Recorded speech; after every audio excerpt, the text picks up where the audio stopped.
Hi friends, എല്ലാ കൂട്ടുകാർക്കും solution മേക്കറിന് മറ്റൊരു പുതിയ വീഡിയോയിലേക്ക് സ്വാഗതം. ആൻഡ് ഇന്നത്തെ വീഡിയോയിൽ ഞാൻ പറയാൻ പോകുന്നത് ഐഫോൺ ഉപയോഗിക്കുന്നവർക്ക് വേണ്ടിയിട്ടാണ്. കാരണം ഐഫോണിൽ ഒരു ചെറിയ ഓപ്ഷൻ ഉണ്ട്, സെറ്റിംഗ് റീസെറ്റ് എന്നാണ്. നമ്മളെ സെറ്റിങ്സിലാണ് വളരെ സിമ്പിളായിട്ട് ഞാൻ കാണിച്ചു തരാം. അതിനൊരു ഗുണം എന്താണെന്ന് വെച്ച് കഴിഞ്ഞാൽ ഏകദേശം 10 GB അടുത്ത് നമുക്ക് സ്റ്റോറേജ് ഫ്രീ ആയിട്ട് വരും. അതായത് ഐഫോൺ ഉപയോഗിക്കുന്നവർക്ക് ചിലവർക്കൊക്കെ ഈ ഒരു സ്റ്റോറേജിൻ്റെ പ്രോബ്ലം ഉണ്ടാവലുണ്ട്. പൊതുവെ ഉണ്ടാവില്ല എങ്കിലും ഒരുപാട് ഫിലിംസൊക്കെ കാണുന്ന വ്യക്തികളൊക്കെ ആണെന്നുണ്ടെങ്കിൽ അവർക്കൊക്കെ ഈ സ്റ്റോറേജിൻ്റെ ഒരു പ്രശ്നം വരലുണ്ട്. അപ്പോൾ അവർക്ക് വേണ്ടിയിട്ട് ഈ സെറ്റിംഗ് റീസെറ്റ് എങ്ങനെയാണ് ചെയ്യുന്നത് ഞാൻ പറഞ്ഞുതരാം. ഇതുകൊണ്ട് ഉള്ളൊരു ഗുണം എന്താണെന്ന് വെച്ച് കഴിഞ്ഞാൽ നമുക്ക് നമ്മളെ സെറ്റിങ്സൊക്കെ പഴയ പോലെ തന്നെ ആവും. അതായത് നിങ്ങൾ സെറ്റിങ്സ് വരുത്തിയ മാറ്റമൊക്കെ പഴയ പോലെ തന്നെ ആവും. പക്ഷേ നിങ്ങളുടെ ഫോണിൽ നിന്ന് ഒരു ഫോട്ടോയോ വീഡിയോ അല്ലെങ്കിൽ ആപ്ലിക്കേഷനോ ഒന്നും ഇത് തന്നെ ഡിലീറ്റ് ആയി പോകുകയില്ല. അതാണ് ഇതിനെ കൊണ്ടുള്ളൊരു ഗുണം. അപ്പോൾ നമുക്ക് എന്ത് ചെയ്യാം, ജസ്റ്റ് ചെറിയൊരു റെക്കോർഡാണ്, ജസ്റ്റ് ഒരു 1 മിനിറ്റിൻ്റെ ഒരു റെക്കോർഡാണ്. ഞാൻ ജസ്റ്റ് ഒന്ന് കാണിച്ചു തരാം. ഓക്കെ,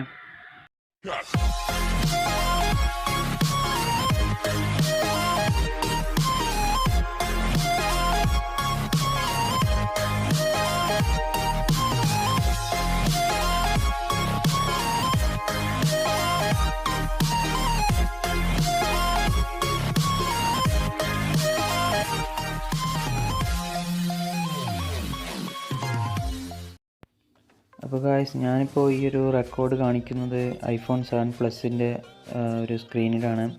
അപ്പോൾ നിങ്ങൾ ആദ്യം തന്നെ ചെയ്യേണ്ട ഒരു പണി എന്താണെന്ന് വെച്ച് കഴിഞ്ഞാൽ സെറ്റിങ്സ് ഓപ്പൺ ചെയ്യുക.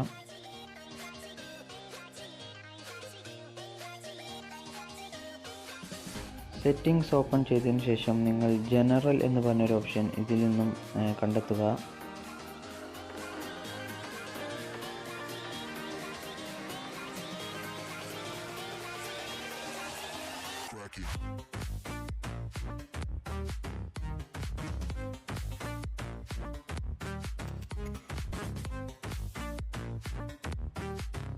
അപ്പോൾ ഗൈസ്, നിങ്ങൾ ജനറൽ എന്ന് പറഞ്ഞ ഓപ്ഷൻ ക്ലിക്ക് ചെയ്യുക. അതിനുശേഷം ഏറ്റവും താഴെയായിട്ട് റീസെറ്റ് എന്ന് പറഞ്ഞ ഓപ്ഷൻ കാണാം. അത് ക്ലിക്ക് ചെയ്ത് കഴിഞ്ഞാൽ മേലെ റീസെറ്റ് ഓൾ സെറ്റിങ്സ് എന്ന ഓപ്ഷൻ കാണാം. അതിൽ ക്ലിക്ക് ചെയ്യുക. അപ്പോൾ ഗൈസ്, നിങ്ങൾ റീസെറ്റ് ഓൾ സെറ്റിങ്സ് എന്ന് പറഞ്ഞ ഒരു ഓപ്ഷനിൽ ക്ലിക്ക് ചെയ്ത് കഴിഞ്ഞാൽ നിങ്ങളുടെ മൊബൈൽ ഫോണിൽ പാസ്വേഡ് ഉണ്ടെങ്കിൽ ആ ഒരു പാസ്വേഡ് ചോദിക്കും. ആ പാസ്വേഡ് അടിച്ചതിന് ശേഷം നിങ്ങൾ ഒന്ന് ജസ്റ്റ് ഒന്ന് റീസ്റ്റാർട്ട് ആകും.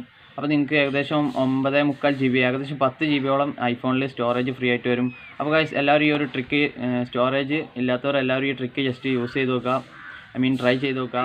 പിന്നെ നമ്മുടെ വീഡിയോ ഇഷ്ടമായിട്ടുണ്ടെങ്കിൽ തീർച്ചയായും ലൈക്ക് ചെയ്യുക, വീഡിയോ ഇഷ്ടമായില്ലെങ്കിൽ തീർച്ചയായും ഡിസ്ലൈക്ക് ചെയ്യുക. ചാനൽ സബ്സ്ക്രൈബ് ചെയ്യുക. തൊട്ടടുത്തുള്ള ബെല്ലൈക്കൺ കൂടി പ്രസ് ചെയ്ത് കഴിഞ്ഞാൽ ഞാൻ അപ്ലോഡ് ചെയ്യുന്ന വീഡിയോസിൻ്റെ നോട്ടിഫിക്കേഷൻ നിങ്ങൾ ഫോണിലേക്ക് വരുന്നതായിരിക്കും. അപ്പോൾ ഗൈസ്, നമുക്ക് മറ്റൊരു വീഡിയോയിൽ കണ്ടുമുട്ടുന്നവരേക്കും ബൈ.